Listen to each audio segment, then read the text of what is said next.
It was late October when it happened. I was driving from Tennessee to West Virginia to meet an old college friend.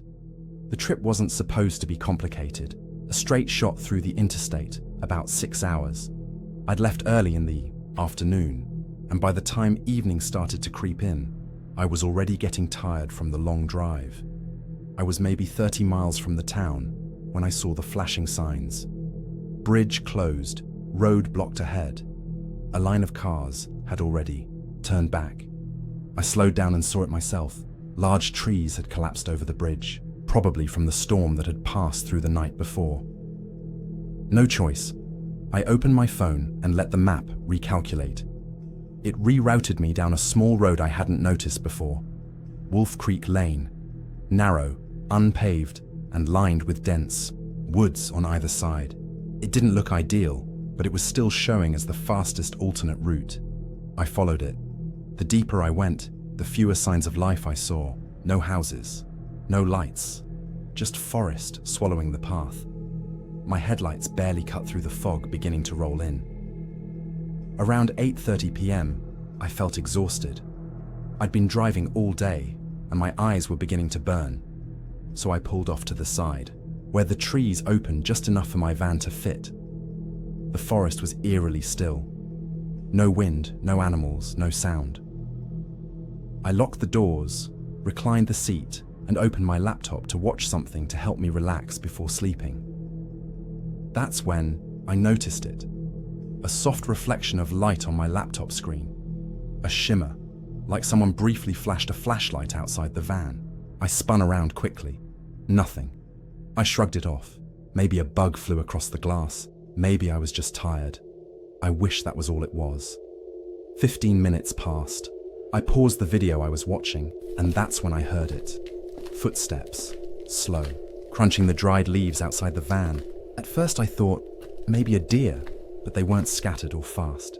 These were deliberate steps, human steps. I sat frozen, barely breathing. Then I heard a voice, low, raspy, just outside the passenger side. He's in the van. Another voice responded, muffled, closer to the back. Should we wait until he sleeps? I felt cold from the inside out. My blood felt like ice water.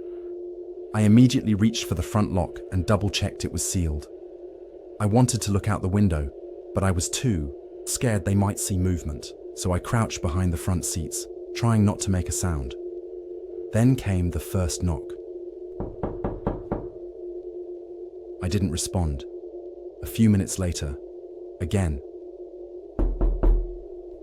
No words, just deliberate knocking. Same spot, same rhythm. I kept my mouth shut and stayed low. My heart was pounding in my ears. Then, after a long pause, a loud, commanding voice thundered from outside the driver's side window. Sheriff, open up. But something in the tone was off. It was too flat. No urgency, just loud, like someone imitating authority. I didn't move. I didn't speak. The footsteps eventually faded, but not far. The rain started a little after midnight. Heavy, constant. It hit the roof of the van like a war drum. I stayed curled up in the back, clutching a tire iron I'd kept under the seat, my eyes glued to the door, waiting for another knock. But none came. I don't know how I drifted into sleep, but I did, only for a little while. When I woke up, the rain had stopped. Everything outside was soaked, and my phone had no signal. It was still dark, probably early morning. I couldn't take it anymore. I needed to leave. Without checking the windows, I slid into the driver's seat, started the van, and followed the GPS path again. The narrow road twisted endlessly between trees, and the deeper I drove, the more I felt watched. I finally reached an open stretch, a bridge over a small creek, and as I crossed, I glanced into the side mirror. Nothing. No one was following me, no cars, no figures. Just the empty road behind. But when I checked the back window, there was something written in the condensation of the glass from inside the van. Shouldn't have stopped. I didn't stop again until I reached the main road. I didn't even look back. It's been 2 years. I've never told anyone that story until now.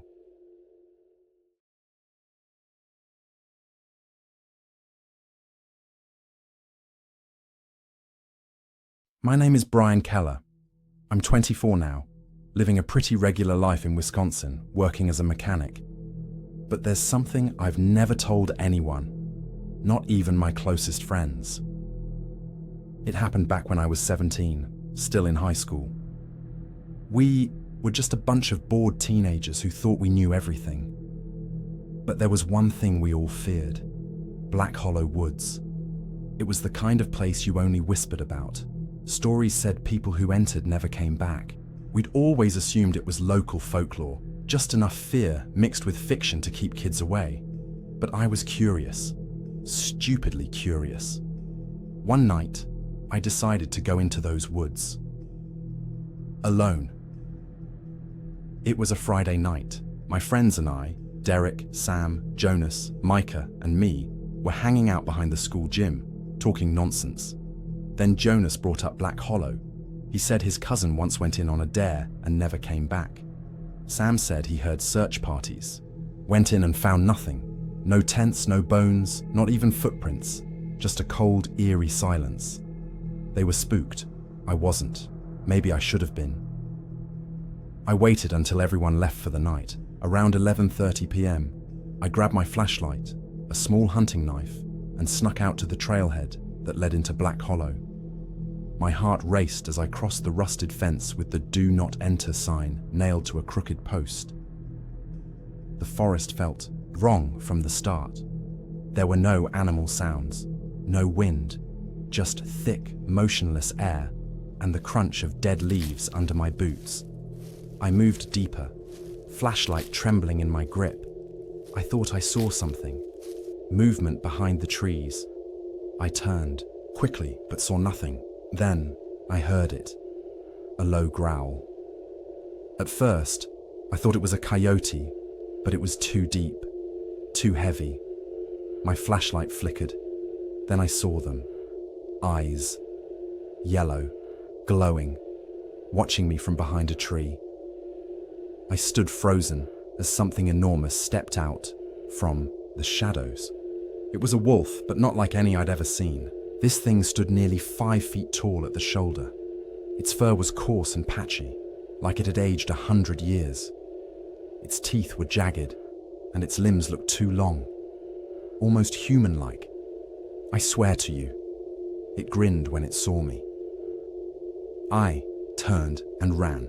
I didn't get far. A flash of pain tore across my face. Its claw. It had swiped me before I even heard it move. Blood poured down my cheek. I stumbled, screamed, and sprinted blindly through the woods, my flashlight long lost behind me. The trees closed in like they wanted to trap me. Every time I stopped, I heard heavy breathing, circling, stalking. It wasn't following like a normal predator. It was toying with me. I tried climbing a tree, but a loud guttural howl erupted from somewhere above. That's when I realized there wasn't just one. I curled up at the base of a rock, knife drawn. The bleeding had slowed, but my face throbbed and I was dizzy. The forest started playing tricks on me. I saw brief flashes, shadows darting between trees, eyes glowing high up in the branches, even though wolves don't climb. Then I saw it again, the old wolf, standing still just 10 feet away, staring. I finally spoke. "What are you?" Its head tilted. It moved closer. But before it could lunge again, I heard something strange.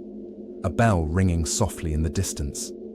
And just like that, it turned and vanished into the dark. I didn't wait. I ran toward the sound. My legs barely worked, but I forced them. Eventually, I found the source. A cabin, small, ancient, hidden behind thick pines. An old iron bell hung by the door, swaying in the wind. I pounded on the door, screamed for help. No answer. I pushed the door open. Inside, it was dark and empty. But someone had been there recently. A fire had been lit in the hearth. And strange, drawings of wolves covered the walls. Old runes, circles, and Latin words carved into wood. On a dusty table was a journal. I opened it. The last entry was dated 1896. It described a creature born in the woods. A wolf cursed by ancient rites, fed by fear and blood, kept alive by those foolish enough to enter the forest. It fed only on those who entered alone. And, worst of all, it never forgets a scent. I stayed in the cabin until morning, too afraid to step outside. As dawn broke, the forest began to sound normal again, birds chirping, wind moving leaves. I stepped out, wounded, shaking, and made my way back toward the trail. It took me hours, but I made it out. When I got home, no one knew I was gone. My friends were shocked to see the gash across my face. I told them I fell hiking, but I could see Jonas looking at me differently. He whispered, "You went into Black Hollow, didn't you?" I didn't answer. That scar on my face never healed, properly. It's a constant reminder, but that wasn't the end of it. A week later, Jonas went missing. They said he went camping. He didn't tell anyone where, but I knew. I recognized the smell in the air when we searched for him. Wet leaves, blood, and something ancient. Only his backpack was found, torn open, claw marks across the leather. Since then, 2 more of our group are gone. Micah disappeared on a road trip. Sam vanished during a solo hike. Only Derek and I remain. And sometimes, I think I see yellow eyes watching me from the edge of the trees behind my house. Because I escaped, but I led it out with me. And now, it hunts us one by one.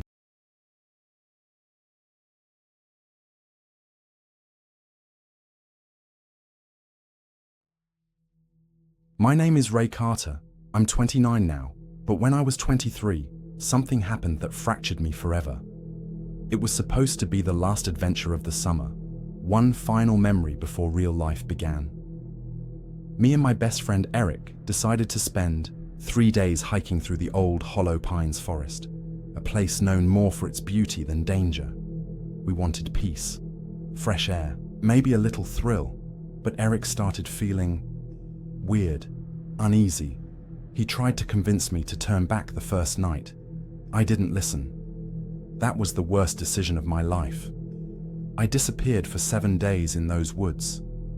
I don't remember everything, but what I do remember still haunts me. We arrived at Hollow Pines on a bright August afternoon. It was beautiful. Tall trees, birdsong, no cell signal. Just what we needed. That first evening, we pitched our tent by a small stream. As night fell, Eric grew quiet. Said the forest felt too quiet, like it was listening. I laughed it off. But I'll admit, there was something heavy in the air, like the woods were waiting for something. Around midnight, Eric woke me up. He said he saw someone standing between the trees, just watching us. I checked. No one was there. Probably a deer, I told him. He didn't sleep after that. The next morning, Eric said we should leave. He didn't feel right. I thought he was being paranoid. I convinced him to stay. By noon, he said, "I keep hearing someone whispering your name when you're not around." That night, the forest changed. No breeze, no bugs, no moon, just darkness, and the sound of footsteps circling our tent. When I stepped outside, flashlight in hand, there were no prints around us. Eric was done. He packed his bag and left before sunrise. I stayed. I wish I hadn't. I kept walking deeper into Hollow Pines, determined to finish the trail. I wanted to prove it was just fear messing with us. But the trail started to twist. The markers disappeared. My compass spun like it was broken, and every hour, the light dimmed, even during the day. I tried going back, Every direction looked the same. Every tree looked familiar, like I was walking in circles. That's when the forest started whispering. Not words, just sounds. Dry, breath, branches snapping just behind me. Then came the figures. At first, just flashes in the corner of my eyes. Then full shadows, people-shaped, tall, still, watching. I ran, no idea where. I stumbled into a glade with a strange tree in the center. Its bark was black, like charcoal, and hands were carved all over the trunk, hundreds of them. Small hands, child-sized. I heard something behind me, turned, and saw a face in the tree bark, pushing out from inside, like the wood was soft. Flesh! I screamed, ran again. Hours passed, no way out. I survived by drinking stream water and eating a few trail snacks I had left. By the fourth day, I started to see things. My mother's voice, Eric's face on animals, shadows that smiled back. Something wanted me to break.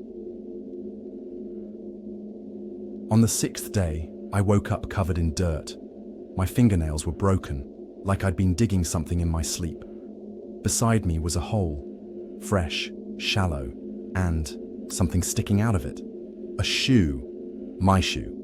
The exact same one I was wearing, same scuff mark, same broken lace. It didn't make sense.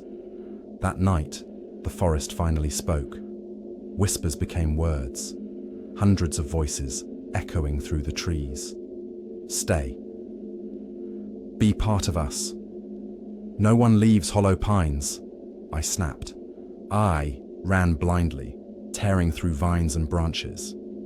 And then I saw light. Real light. A rescue team. Dozens of them. Flashlights, shouting my name. I collapsed. They said I'd been missing 7 days. Eric had called the police. They searched, but until that night, there were no tracks, no signs of me. They said it was like I disappeared off the face of the earth. I never told them what I saw. They wouldn't believe me. Now, 6 years later, I still wake up in sweat, still hear those whispers in my dreams.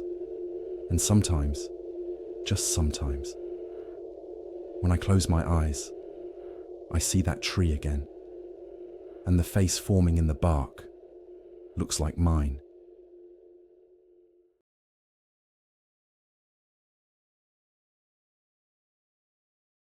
Some woods are meant to stay untouched. I learned that the hard way. I'm not a thrill seeker or a ghost hunter, just a quiet guy who likes hiking alone. Nature used to calm me, but after what happened last autumn, I haven't stepped near a single tree. It's been 8 months since I went into Black Hollow, and I still hear scratching on my bedroom walls at night. I found the forest by accident. It wasn't on my map or any online hiking forums. I had been driving through North Vermont, chasing the last blush of autumn when my GPS lost signal. So I turned onto a side road and followed it deep into the hills. At the end of that road stood a crooked wooden sign, half buried in moss. Faded letters read, Black Hollow. It felt untouched. That kind of untouched that makes birds go quiet. I got out anyway. The forest looked thick, colourful, peaceful. The sun was starting to set, so I figured I'd just walk a little in, breathe the air, snap a photo or two, then head back. The first 30 minutes were beautiful. Tall trees, yellow leaves dancing in the wind, and a quiet creek running through. Mossy rocks. Then I noticed something strange. There were no sounds, no rustling, no bugs, no birds, just silence. And when I turned around to head back, the trail I had come in on was gone. I spun slowly. The forest looked the same in every direction. No footprints, no broken twigs, just an ocean of identical trees staring back at me. That's when I realized I wasn't alone. It started as a feeling, like being watched. The deeper I moved, the stronger it got. Then, the sun vanished. Not set. Vanished. One blink, and it was pitch black. I turned on my flashlight. Its beam flickered weakly, like the darkness was swallowing it. I kept walking. My watch said I was walking in a straight line for hours, but I passed the same fallen tree 5 times. I even carved a mark into it the 3rd time. And still, I circled back. Then came the scratching. Soft at first, like nails dragging across bark. Then whispers, too low to understand, but they grew, louder, closer. That's when I saw the first set of eyes, high in the trees, reflecting light like animal eyes, but too wide apart and blinking out of sync. I ran, twisted my ankle, fell, got up and kept running. I tripped again, this time over a human skeleton, half buried in the soil, mouth open like it died screaming. Above it, carved into the bark of the tree it rested against, were the words, "Don't look behind you." But I did, and what I saw didn't have a face. I don't remember much after that. I remember crawling, clawing my way into a hollow beneath a tree. I stayed there for what felt like days, listening, holding my breath as something large and wet circled me, breathing loud through gills. It never left marks in the dirt, no footprints, no smell, just that sound, like breathing and dragging something heavy. When I passed out, I thought I'd die there, but I woke up in a ranger station. 2 hikers had found me wandering, barefoot, bleeding, with my clothes torn, and my mouth full of dirt. I couldn't speak. For 3 days, I couldn't form a single word. My vocal cords were intact, but my mind wasn't. 8 months later, I still dream of that tree with the warning, and I still feel the urge, some nights, to go back, to find out what I saw. But then I remember the whispers, and the fact that my watch still shows the same date I entered Black Hollow. I've left the state, stopped hiking, but sometimes I hear scratching on my windows at night, and when I check, there's nothing outside, just my breath fogging up the glass, and something staring back from the woods across the street.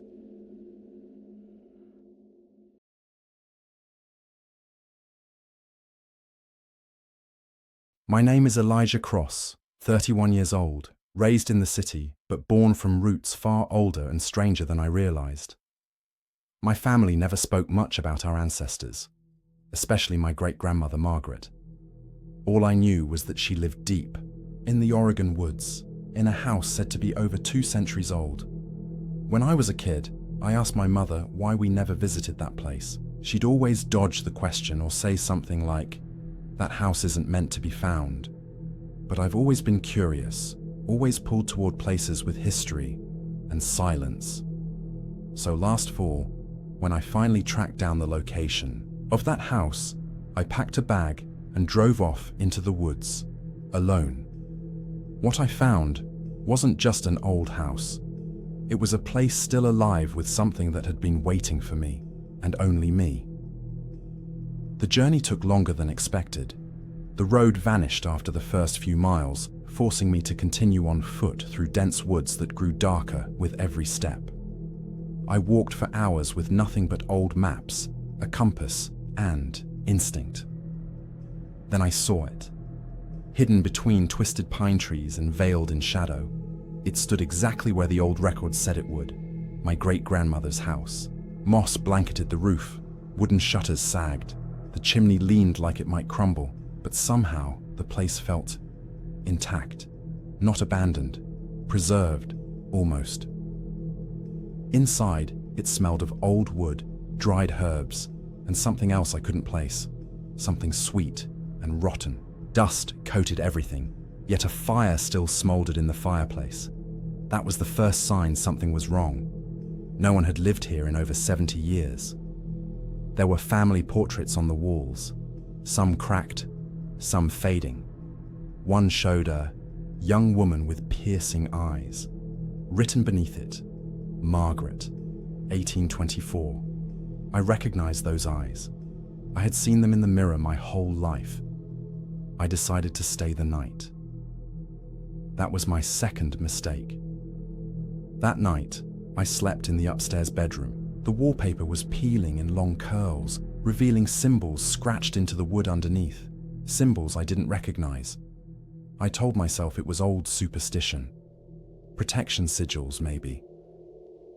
Around 2 a.m., I was woken by creaking floorboards outside the room.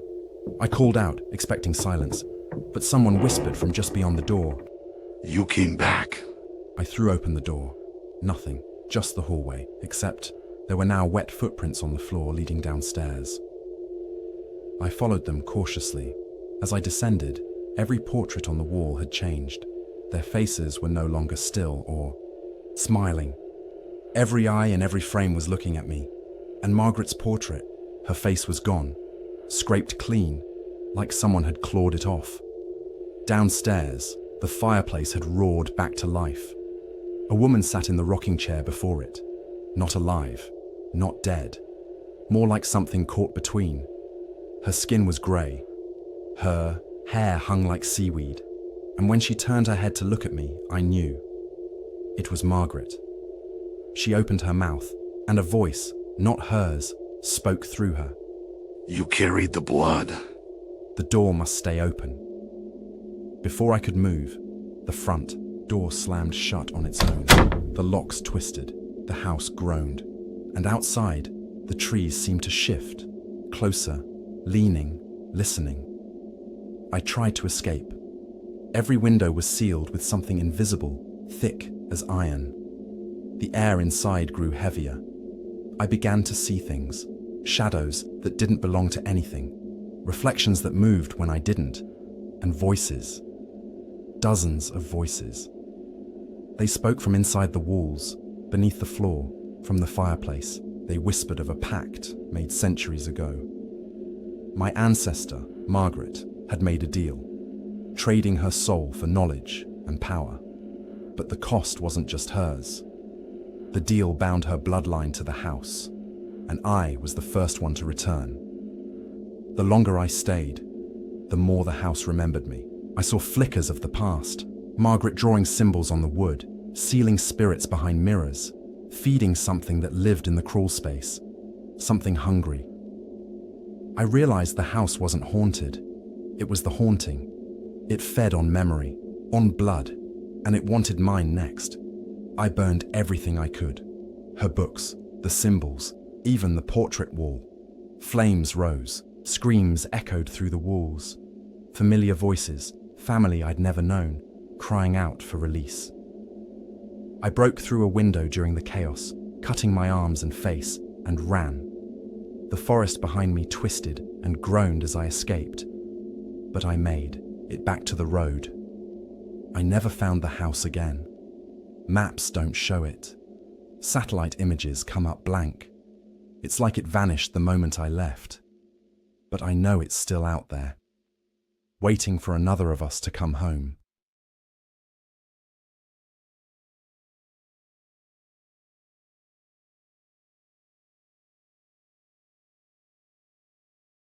My name is Eli Howard. I'm 28 now, but this story happened when I was 19, during a solo backpacking trip in the Appalachian wilderness.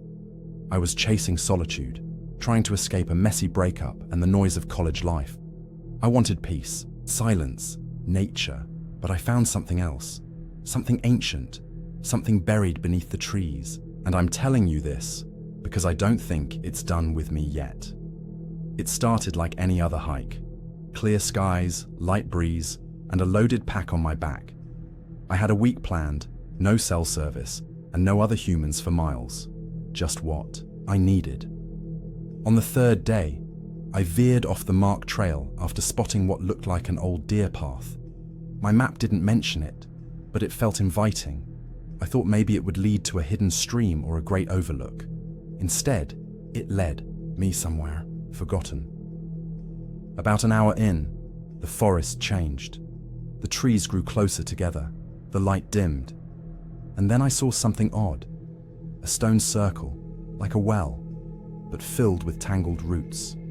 The ground around it was bare, no grass, no moss, just packed dirt and twisted shapes beneath the surface. Something about it felt wrong. I moved closer. The roots were moving, Not much, but enough to make me step back. I shook my head, thinking I was tired or dehydrated. But then I heard it. A whisper. Faint. Almost like wind. But it wasn't. It was a voice. My name. Eli. I spun around. No one. Just trees. I laughed nervously and kept walking, trying to convince myself it was nothing. But the further I went, the more the woods felt off. The silence wasn't peaceful anymore. It was too quiet, oppressive. I couldn't even hear my own footsteps at times. That night, I set up camp near a small clearing. I didn't build a fire, didn't want to draw animals, but as I zipped into my tent, I heard rustling, then breathing. Deep, heavy, too close. I held my breath. A shape passed by the outside of my tent. Tall, thin. I didn't move. When I finally dared to look, there was no one there. But in the dirt outside my tent, something had scratched a message. Beneath your feet. I should have left then. I know that now. But something held me there, like the forest itself was luring me deeper. The next day, I kept moving. Every step felt like I was being watched. Birds didn't sing, squirrels didn't run, even the bugs were gone. And then I found the cabin, old, abandoned, covered in ivy, half sunken into the earth like it had been swallowed over time. Against better judgment, I went inside.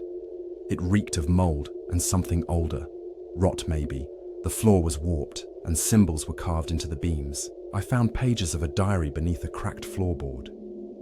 It belonged to someone named Caleb Bright, dated 1873. He wrote about the forest growing wrong, about dreams of roots that moved, and a voice that promised eternal life if he fed it. He spoke of others who vanished, taken below as offerings. The last page just said, "It's beneath. It waits. It watches." I dropped the pages. The floor creaked behind me. Something was in the cabin with me. I turned slowly, just shadows. Then I heard it again. Eli, come down. The voice was under the floorboards. That night, I didn't sleep. I ran back to where I'd first seen the root circle, but it wasn't there anymore. Just dirt. Except now, the ground pulsed. And when I knelt to touch it, the earth shivered under my hand. Suddenly, a thin, gnarled root burst from the soil and wrapped around my wrist.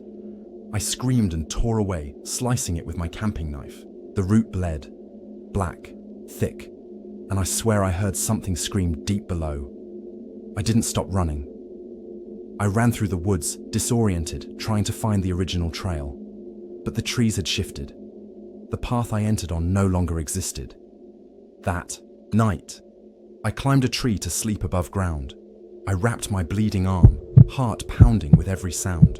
That's when I saw them. Figures walking in the woods. Not animals. People. But they moved wrong. Jerky, twitchy, like puppets without strings. Their eyes glowed faintly, and their skin was covered in bark, as if the forest had grown into them. I stayed silent, hidden, and one by one, they vanished into the dark. By morning, the forest had gone dead silent again. I followed the sun east for hours. My GPS never turned on. My compass spun wildly. But eventually, miraculously, I stumbled out onto a ranger trail. I never told anyone the full story. Just said I got lost, scratched up, spent a few extra days in the woods. But my dreams never let me forget. Even now, when I close my eyes, I see the root pulsing beneath the earth, waiting. And sometimes, I hear my name being whispered, just beneath my feet.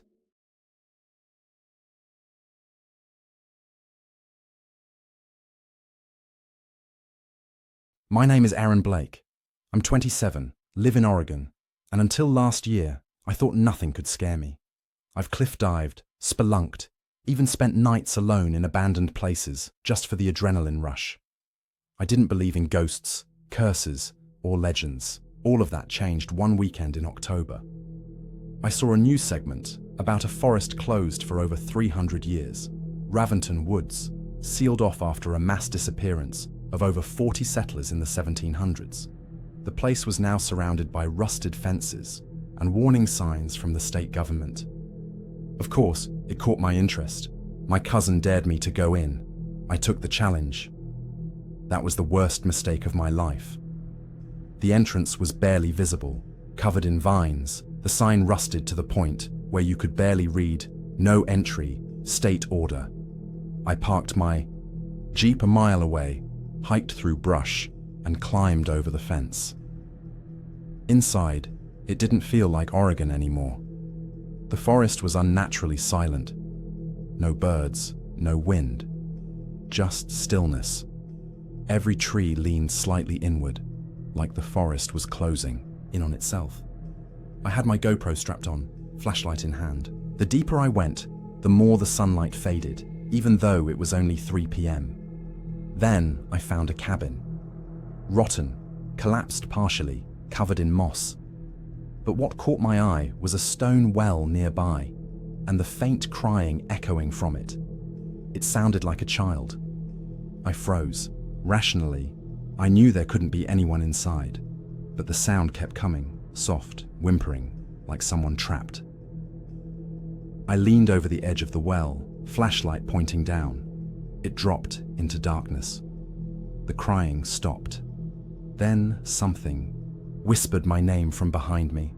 I spun around, no one, and then I heard running, twigs snapping, leaves crunching, circling me. But when I turned the light in each direction, nothing. I ran, no destination, just away. That's when I realized I didn't remember which way I came. I wandered for what felt like hours. My watch had stopped working. GPS, dead. Even my phone refused to boot. Eventually, I stumbled into a clearing where the trees opened up. In the center stood a wooden statue, about 10 feet tall, carved into the shape of a man with no face, just a hollow where the features should be. On the base, it read, "He who watches the forgotten." Suddenly, the air dropped by 20 degrees. I could see my breath. Then the statue moved. It didn't walk. It just shifted, the way bad dreams move when you try to run. I blinked, and it was closer. I sprinted back into the woods, tripping over roots, scraping my arms on branches. I didn't stop until I reached a grove where everything was dead, trees grey, leaves crumbling to dust underfoot. In the center was an old stone archway, half buried. I passed through it without thinking, and the forest changed again. The air grew heavier. The colors looked wrong, oversaturated, unnatural. Every shadow stretched longer than it should have. Then I saw them, the settlers, over a dozen people standing in a line among the trees, pale, dirty, clothes from another century. Their eyes were sewn shut, but their heads followed my movement. And when I stepped backward, they opened their mouths in unison and screamed. No sound came out, just blood dripping from their lips. I don't know how long I ran. Everything became a blur of twisted trees and flickering shadows. Eventually, I collapsed near a tree stump. When I opened my eyes, it was dark, pitch black. I turned on my flashlight and nearly screamed. My cousin's face was staring back at me from the bark of a tree. Not carved, not a picture. His real face, eyes open, lips moving slightly, like he was trying to speak. I ran again, heart exploding in my chest. That's when I saw the gate, a rusted arch with chains almost hidden under thorns. I pushed through, got cut everywhere, but didn't stop until I tumbled into the road, right beside my Jeep. I don't remember unlocking the door. I just drove. Fast, without looking back. When I got home, my cousin was there, waiting, smiling. I told him everything. He looked confused, said he never dared me to do anything, said I hadn't spoken to him in over a year. Now, every morning when I wake up, I find pine needles on my pillow, and this symbol, 3 circles inside a triangle, keeps appearing on my mirror, drawn in steam. Something followed me out, and I think it's still watching.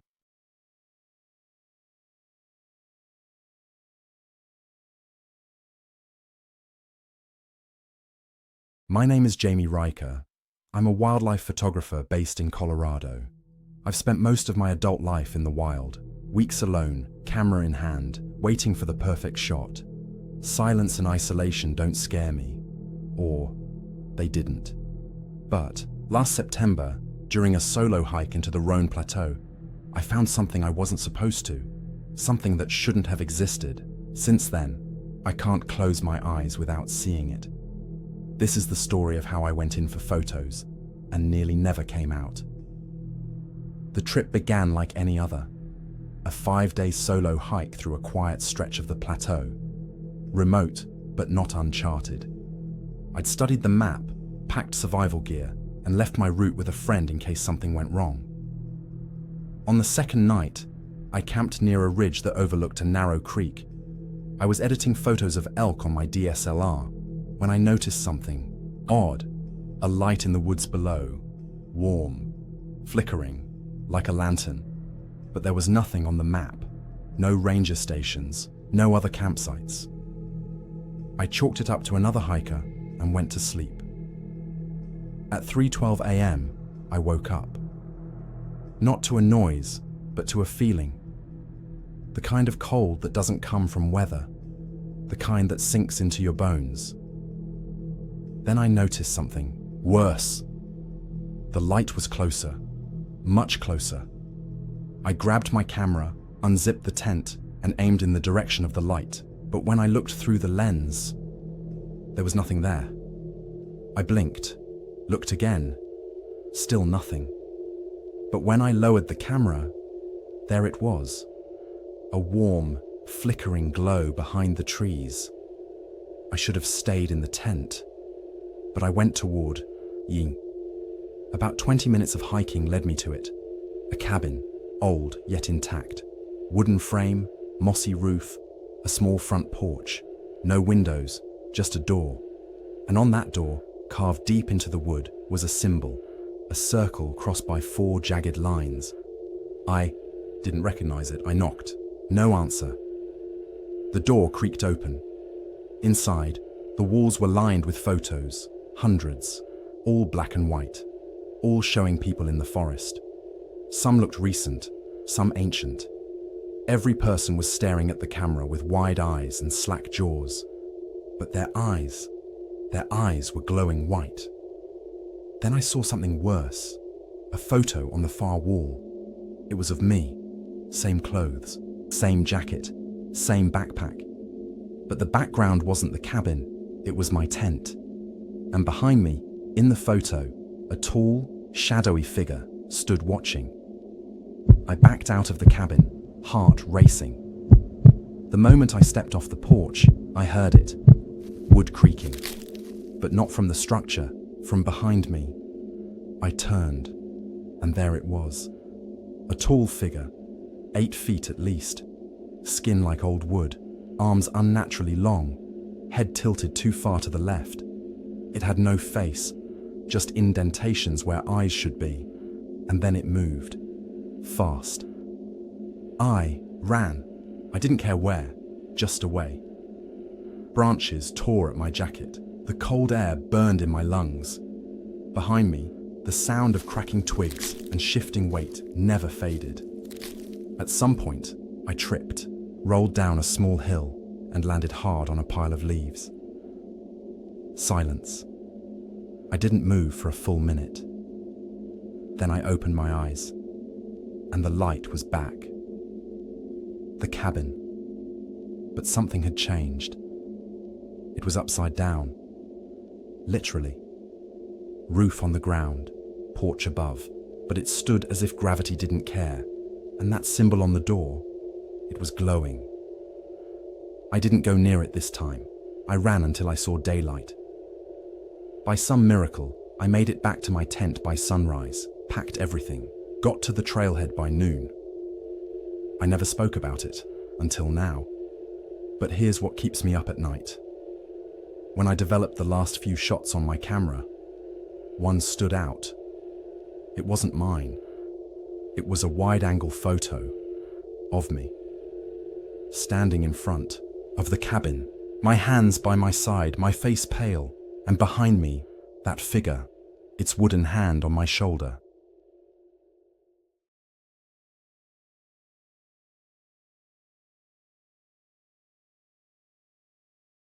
My name is Devin Keller. I work as a freelance nature photographer, mostly covering state parks and forgotten places for small travel magazines. People often say I'm lucky, getting paid to wander forests and take pictures. But last fall, something happened in the Pacific Northwest that made me pack up my gear for good. You can call me dramatic, paranoid, whatever you want, but I know what I saw, and I know what followed me back. It started with a simple assignment. A local magazine wanted shots of a nearly untouched patch of forest in Washington state. Rare moss growth, untouched rivers, that sort of thing. The only catch was, it wasn't marked on public maps. Just GPS coordinates, emailed to me by a researcher who supposedly visited last year. I arrived around noon, parked near an old Forest Service gate, and hiked for nearly 3 hours through thick brush. The deeper I went, the quieter it got. No birds, no wind, just the soft crunch of leaves under my boots. Then I found it. A narrow trail, barely visible, lined with tree trunks that had strange carvings, symbols I didn't recognize, almost like long, twisted letters. I snapped a few photos, telling myself it was probably some old tribal marking or forgotten park signage. As I walked further in, my phone lost signal. Then my compass spun. No joke, completely lost its mind. But I was used to stuff like that, in dense woods. I kept going. I finally found a clearing with thick green moss and a strange circular stone formation. It looked unnatural, like a ritual site or an old settlement. I took a few pictures and turned around. But the trail was gone. I circled the clearing 3 times. Nothing. No trail. No broken branches. It was like I'd stepped through a fold in reality. Then I heard something. A slow, wet whisper behind me. Not wind, not a branch, a voice. It said, Wrong path. I ran. I didn't care about my gear or the direction. I just needed to get away from that voice. But the deeper I ran, the stranger the woods became. The trees grew closer together. Their bark was dark, almost black, and their roots twisted unnaturally above the ground, like they'd been forced up by something beneath. Night fell faster than I expected. I built a small fire and sat with my back to a tree, hoping to wait out until dawn. That's when I saw them. Figures, not people, but copies of people. They moved like humans but had no faces, just stretched, smooth skin where features should be. They stood around the edges of the firelight, unmoving, as if studying me. Then one of them spoke, but it used my voice. "Don't leave, Devin," it said, mimicking a line I'd recorded earlier into my phone.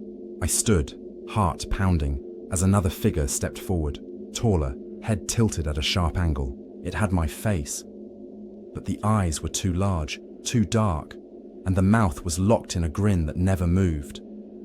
I grabbed a burning branch from the fire and swung wildly. The figures hissed and backed into the shadows. I ran again. Somehow, I stumbled back into the clearing from earlier. But this time, the stones were glowing faintly red, and something was standing inside the circle. Tall, spindly, draped in what looked like moss and bone. It didn't move, but I knew it was watching. I passed out. I woke up at dawn. Everything was normal. The clearing was empty. My camera bag was where I left it, but the SD card was fried, melted in the slot. I used the sun to guide myself out and miraculously found my car by midday. I didn't tell the magazine anything. I told them I got sick and couldn't complete the assignment. I went home, showered, slept, tried to forget. But something came back with me. It started small, a reflection in the mirror that blinked when I didn't, a shadow that lingered in the hallway. Then, at 3:17 a.m. every night, I'd hear it, that wet whisper. Wrong path. One night, I found my bedroom window wide open. A trail of moss and twigs led from it to the foot of my bed. I moved apartments, burned all my hiking gear, got a new phone. Nothing worked. Because this thing, whatever it is, it doesn't need a forest to follow you. It just needs a path. And I think I opened one. Now it wants me to come back. Or worse, it wants to bring more of itself here. So if you're ever deep in the woods and find a trail that shouldn't be there, don't follow it. No matter what you hear, no matter what voice it uses. Because some trails don't lead out. They let things out.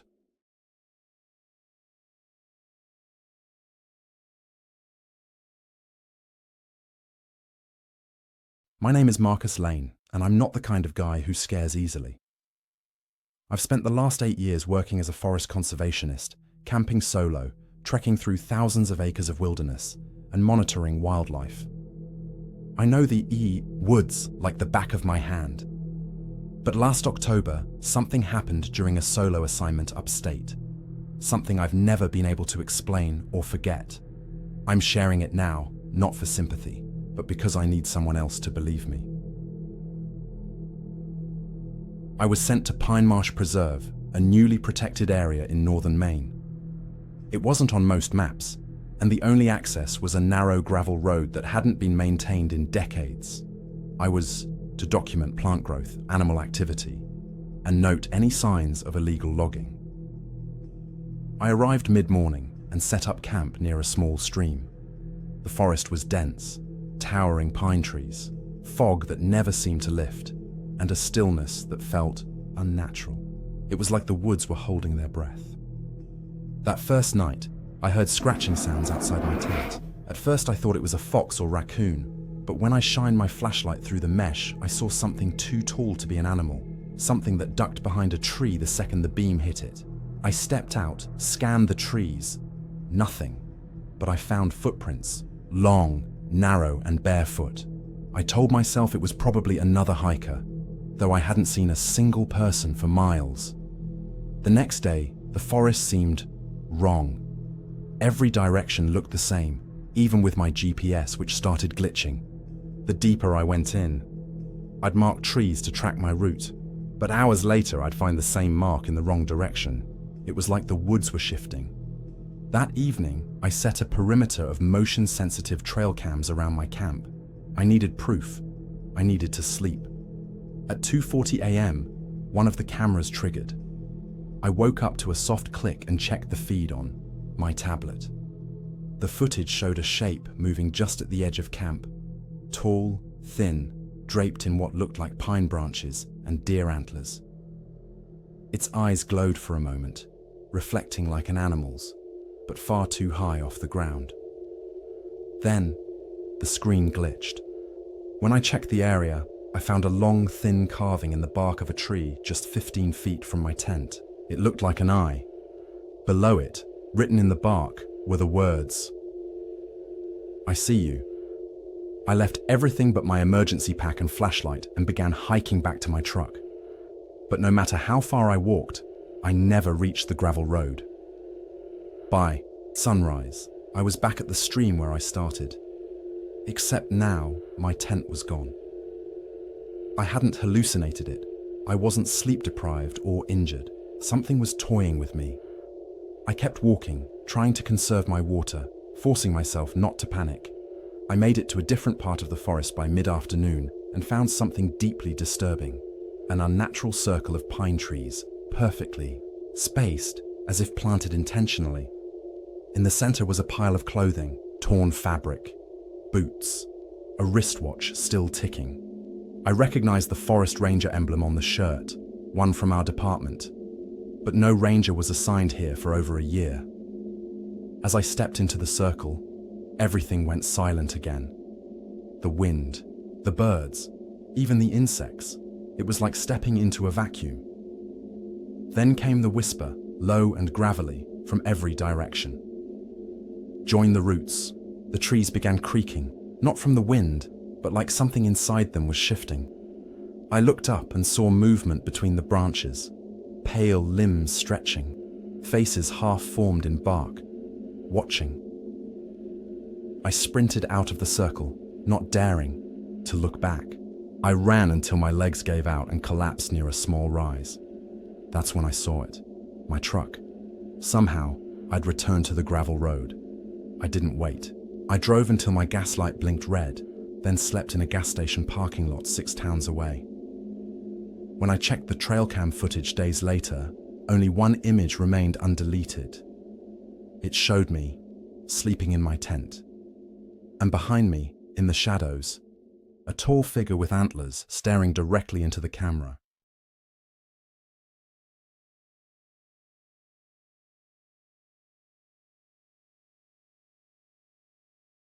I'm not what you'd call a nature person.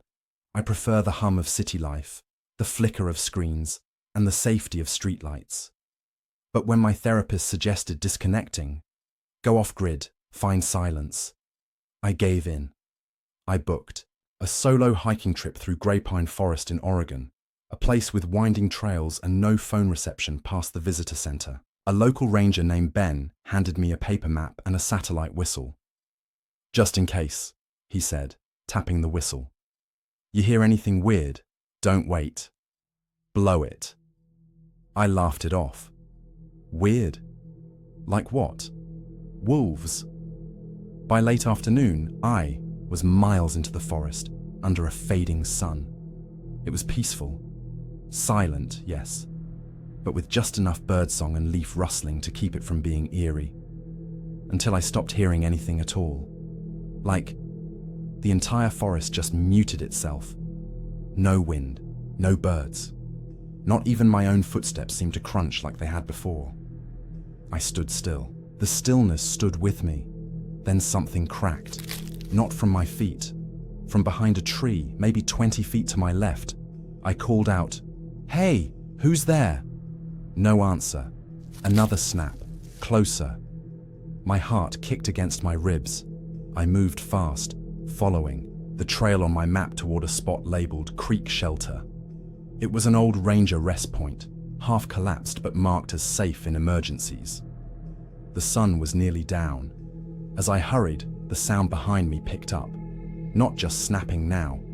Breathing. Soft, wrong breathing. Not like a bear or wolf. It sounded like someone trying not to be heard but failing. I didn't stop. I didn't look back.